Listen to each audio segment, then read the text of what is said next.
Welcome to Fix It Home Improvement, covering projects that every homeowner should know and great products for home and garden. Hi, I'm JC, and this is where we share weekly home improvement tips. I'm here with my co-host, Cindy. Hello, JC. Hey, Cindy. Today we're going to be talking about countertop care. We'd like to thank Preston Golden. He's been sharing our podcast like crazy on his social platforms. Well, thank you, Preston. So the earliest countertops were made from stone and wood. And then in 1913, two electrical engineers working with plastic resins, they were trying to replace the mineral mica for all these electrical parts. They used mica for insulating. And what they created was this high-pressure material, and they called it Formica. Oh. So that's funny. In the 1930s, so in 1913 they created this product. In the 1930s, they actually started using it for countertops in cafes and nightclubs. They used it in railway cars and ocean liners for countertops, and it became so popular and so rugged that then they went into developing it for homes. Interesting. You know what ancient man used to clean his countertops with? No. In Babylon, they found in some of the excavations in 2800 BC, they found that they were using boiled fat and ash. They combined that to make a cleaner. And then in 1500 BC, the ancient Egyptians, they were using animal and vegetable oils. They combined that with salt to make their cleaners for around the house. And then Pliny the Elder, he was writing that the Phoenicians were using goat tallow and wood ash to make a cleaner. So it's interesting. They have these fats and they put a little bit of an abrasive in there. But what's interesting is the ancient Romans, they used urine as a cleaner. So they would take these containers and they would put it on the streets of the towns so people could relieve themselves into these containers. And then they had workers that they would collect this and they'd take it to the laundries. They would dilute this with water, and then the workers would jump into the tubs. They would fill these tubs with dirty clothes, and then they would stomp on, like you're stomping grapes. They would stomp on your clothes in this container of urine, and that's how they cleaned their clothes. What does that have to do with cleaning countertops? I was curious about the first cleaners. So from the history of soap to Formica. So Formica is a fantastic countertop. It's inexpensive compared to most other surfaces. It's non-porous, so it's very resistant to bacteria growth. The one thing you have to be careful with Formica is if you have seams, you don't want water or food to get caught in there and sit there. If moisture gets down in those seams, you can sometimes start to break down that paper backing that's underneath the top Formica. Well, before we remodeled the kitchen here, I had a crack in the countertop. Right. In the Formica, and yeah, because you'll see if water gets under it, it'll start to swell and create bubbles. Yeah, and this is going to be a theme through most of these is keeping your countertop dry. The laminates like Formica can be cut with a knife, so you'll always want to use a cutting board when you're doing any of your cutting.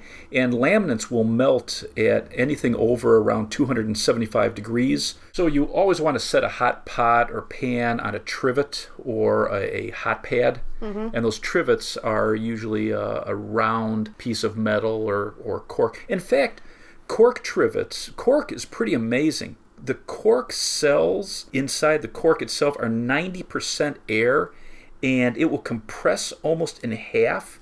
And what's wild is when you compress cork, those little cells don't release the air that's caught inside of them. Fascinating, isn't it? So it's like a cork you put into a bottle so it'll compress. It's almost like a balloon that's pushing out. Right. So that's why it holds the liquid in there, and it's pretty much waterproof. So cork is very interesting. So they have cork pads that you can set your hot pans on. And in fact, some of the ancient Egyptian tombs, they found ceramic containers that still had cork stoppers in them. Wow. So with laminates, you never want to put harsh chemicals on there. So what's wild is you do not want to get oven cleaner or drain openers, toilet bowl cleaners. If you have a ceramic cooktop, you don't want to get those cleaners on your laminate surfaces. Indelible ink, wood stains, hair dye, it'll all leave a stain. If you pour lemon juice on a laminate countertop, it'll actually stain it. Really? Yeah, which I didn't realize. You never want to use any abrasive cleaners or pads on laminates. You never want to use steel wool, Scotch Brite, or any scouring pads. some manufacturers that say a little bit of diluted bleach is okay, but most of the manufacturers I was reading, they actually say stay away from bleach because What about like cleaners with bleach in it? Yeah, they're saying stay away from that. They don't want any harsh chemicals. So the key with laminates for your daily cleaning is use some type of non-abrasive sponge or a cloth. Microfiber cloth is perfect. Use just a touch of liquid soap and water, and then just always dry it completely. You want to remove the soap film, and you definitely don't want to leave water dry in your countertops. Depending on where you are in the country, you can leave hard watermarks, and they're difficult to get off. And then once every week or so what a couple of the manufacturers recommend is once a week to remove that buildup of soap as you're cleaning during the week is use 1 cup of warm water, 2 tablespoons of white vinegar, put that in a spray bottle, spray down your countertop, and then wipe it dry, and that's going to strip off any buildup of liquid soap. But then everything smells like vinegar. Right, but vinegar is great. It kills germs, it cleans, it removes mineral deposits. So white vinegar, just very safe, and it just does an excellent job. But I really don't like the smell of vinegar. So if you don't like vinegar, what you can use instead is baking soda. And most manufacturers say it's great for spills or any sticky buildup. Mix a little baking soda and water to create a paste. Let it set on the stain or the buildup for about 10 minutes, and then wipe it down with a wet sponge. And because it's a... And if you want to make a volcano... add your vinegar. But baking soda is a mild alkali, so it's a base, and it causes dirt and grease to dissolve in water, and it's slightly abrasive, it's natural, again, it's safe. So it's just a very good product to have around the house. Formica actually recommends specifically a couple products. Fantastic all-purpose cleaner, they say is excellent for Formica. That's what I use.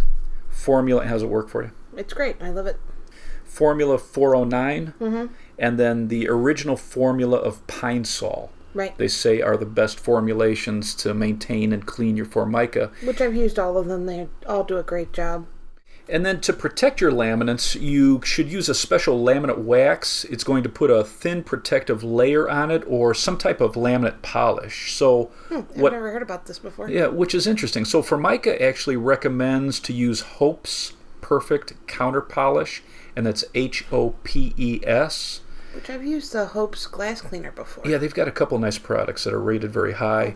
Quick Shine Plus, Countertop Magic, and we've talked about the Magic products we always carried at the hardware stores, and they've been around forever. Pledge and Plexus, PLEXUS, were recommended to put a thin coat on top of the countertop. It's going to now, all your spills and everything are getting caught in that rather than damaging the laminate. How often do you have to do that? So they say that, if you use it once a week or so after you clean it, so you'd strip it down with your, baking soda or vinegar, and then it's good to keep them polished.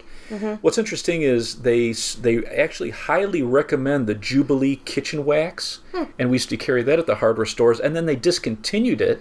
So S.C. Johnson used to make it, and then they stopped making it, and then a company a couple of years ago bought out the licensing from it, so it's Malco Products Inc., and that's MALCO, and they're the company that sells the Twinkle Granite Cleaner and the Twinkle Stainless Steel Cleaner. Again, rated very high, so if you're looking to protect your laminates. Now, if you have a solid surface countertop, so if it's Corian or Avenite, it's, these are the countertops that are 100% acrylic or 100% polyester. Some of them have a blend, but they come in hundreds of colors, of patterns, and this has the material all the way through, where a laminate has a clear coat, and then you have, the laminate itself, and then there's a paper underneath it, so you can actually tear right through that and scratch it and go to the paper below it. A Corian or Avenite is completely solid, which is wild. It's resistant to stains and scratches, and if you get a deep gouge in a solid surface, instead of tearing through your top, and kind of destroying it, you can actually buff this out, and they also have kits where you can fill a gouge. Oh, really? And repair it. Yeah, so very interesting.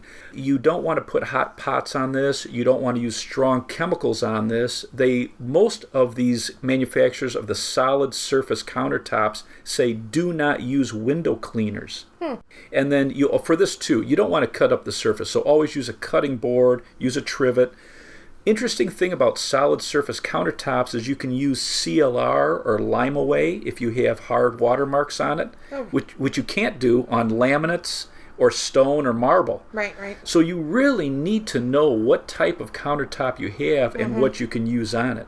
They recommend that you're using soapy water and a non-abrasive sponge for your daily cleaning. And one product that most of the solid surface countertops recommend is from Stone Care International, and it's called Clean Encounters. And so they spell it clean and then EN capital COUNTER.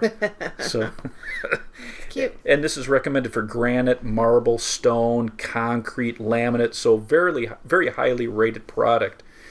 With the Corian Avenite, you don't want to let water dry on it.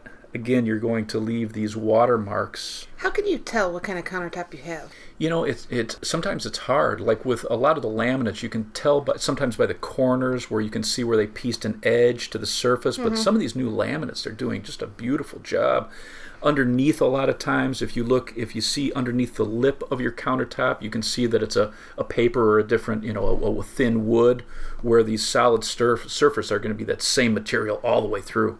And then, stone is stone or wood, pretty obvious, or stainless steel, easy to tell. Gee, thanks. A couple things. So now, if we're cleaning our solid surface countertops, to protect them and to put a thin polish on it, what most of the manufacturers recommend are either Countertop Magic, Hope's Perfect Countertop, and Enhance Countertop Polish. For wood countertops, wood can be damaged by cutting, harsh chemicals, and especially moisture. So you're going to want to use trivets, cutting boards, and keep moisture off there. You want to keep the wood as dry as possible. Most manufacturers recommend that you clean up your stains with a baking soda paste, but you have to protect wood. So you want to use a polyurethane seal or mineral oil. Polyurethane's nice because you only have to reseal it once every few years, where a mineral oil, you're going to reapply this about once every 6 to 8 weeks. Oh, wow. So a little more work. And you want to make sure you're using mineral oil for countertops. You never want to use vegetable oil, which will go rancid. And then boiled linseed oil is very popular. It brings out the grain. It really penetrates and seals and protects wood. They've been using this for centuries. In fact, flaxseed was one of the earliest crops that humans started. And the dangerous thing, though, about boiled linseed oil that many people don't know is you have to be careful with your rags, because it can cause spontaneous combustion, because the boiled linseed oil, as it evaporates, it generates heat. Isn't that wild? So your rags can actually ignite. That's nice. So you need to be careful about that. So don't put them in your dirty clothes. Right. For stainless steel countertops, even though they stand up to heat, it really depends on the thickness and quality. So I would still use a trivet. You wouldn't want to cut on stainless steel because it'll leave some marks, believe it or not. So use a cutting board. You don't want to use bleach or any harsh chemicals. Water spots are a big deal with stainless steel, and also fingerprints on stainless steel. You always want to keep your surface dry. You can use baking soda for anything sticky on it, but you never want to use an abrasive cleaner or pad. A couple recommended cleaners are Fantastic and Formula 409. Do you have to polish stainless steel? You can use Stainless Steel Magic. It's a polish and cleaner. And also Sprayway has their stainless steel cleaner and polish. And these have mineral oil in it, so it leaves just a thin coating of the oil, and that helps protect the stainless steel. Which I've used the Sprayway on my appliances. Yeah, it does a nice job. If you have a marble countertop, it's going to really vary depending on where you got this in the world, how resistant it is to scratching and stains. Because it's a porous stone, most manufacturers are going to pre-seal this before you get it. They recommend that you reseal this once or twice a year. Oh, really? Yeah, amazing. And it's very prone to etching because it reacts, marble itself reacts with acid. So you never want to use vinegar, lemon juice, any acidic cleaners on it. You don't want to use bleach, Windex 409, Tilex, no CLR. It's just amazing how delicate they are. So what do you use on it? So again, you want to wipe this down with just water and just a touch of pH neutral soap. And your pH neutral soap is going to be like your Dove or Mrs. Meyer's. Oh, yeah. You'll see those. Some companies recommend that you do your daily cleaning and then you wipe it down with distilled water so you don't leave watermarks on it. So you have to use distilled water and seal it and then clean it every day? This is a lot of work. Right, yeah, marble's wild. Because, hard watermarks, it's going to leave a stain. So you don't want to, you want to wipe it dry. You got to be careful with juice, wine, coffee, all those stain it. So if you're setting a coffee cup on top of your marble countertop. So basically you can't put anything on top of it. Right. Yeah, you don't want to set hot pans on it, so use a trivet. What's also wild about the stones is most manufacturers recommend that you don't use a metal trivet. Because if the metal starts to rust, it can stain the stone. Wow. So you'd want to use like the cork we talked about. Again, we want to clean like crazy with just water and wipe it dry. It needs to stay dry, and you only want to use marble cleaners if you want to be a little more aggressive and really clean it. A couple of the top rated ones were Magic Stone Cleaner and Stone Care International. They have that Clean Encounters. Those two, again, rated very high for marble. And then to seal it, there's a few manufacturers that do a nice job. A couple of the top rated ones, DuPont has something called Premium Stone Sealer, was rated very high. There's a couple of different Miracle Sealants, it's called, and then Bulletproof Stone Sealer. Now, if you have a granite countertop, granite's very hard. It's less porous than marble. Is it less work than marble? Some granites are, depending on the type of chemical composition, some granites are so tough that you can't even seal it. It won't absorb it. So How can you tell? So one test you can do, you can take a teaspoon of water and create a little puddle on the countertop, and if it darkens after 5 to 10 minutes, then you need to seal it. If it takes 30 minutes or longer, or it doesn't darken at all, you don't need to seal it, or it's not time to seal it. So like you just moved into a house and you don't know. So you should probably test like every 6 months? Very smart. Yeah, so kind of a simple way to test it. But you still don't want, even though it's tough, you don't want to set hot pots or pans on it. With granite, similar to marble, you don't want to use vinegar, bleach, ammonia, anything acidic on here. No lemons or oranges. No abrasive cloths or pads. It's funny, again, a couple of manufacturers specifically said do not use Windex on granite. You don't want to use anything abrasive. You want to wipe it dry, and you don't want to let water dry on the surface. So for your basic day-to-day cleaning, most companies recommend a microfiber cloth, wipe it down with water, and just a touch of pH neutral soap. So we talked about Dove, Mrs. Meyer's. For stains or soapy buildup, they're recommending isopropyl alcohol. It's going to disinfect. It's going to rip off any soap film. So that's kind of a little trick. And then if you're looking for just a real good granite cleaner, two that were rated high is one from Method and one from Granite Gold. And then you want to seal this once or twice a year. A couple of the top rated was Stone Tech for a granite sealer and Bulletproof. So why don't we review what we've learned today? All right. So the key thing is make sure that you're using a product specifically for your type of countertop. And kind of a goof-proof way to go about it for your daily cleaning, though, is if you use just water and a touch of liquid soap, a pH-neutral soap, and then use a microfiber cloth, keep it dry. Well, if you spill anything, clean it up right away so it doesn't have a chance to stain.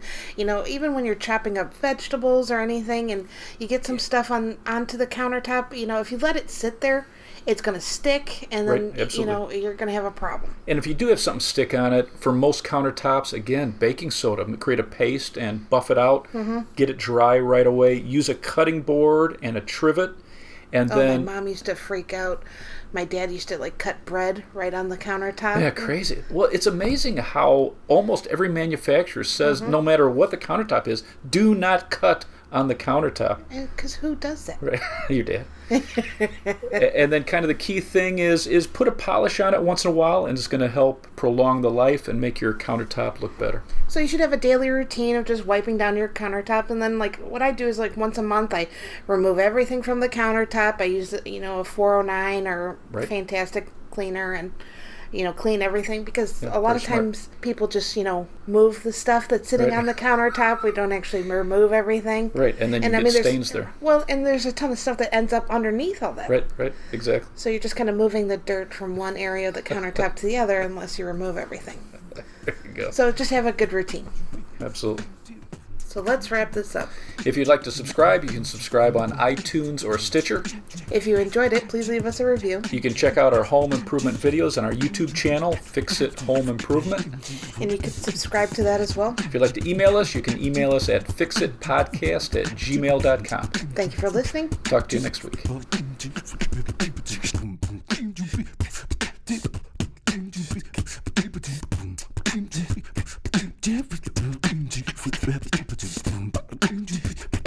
Different.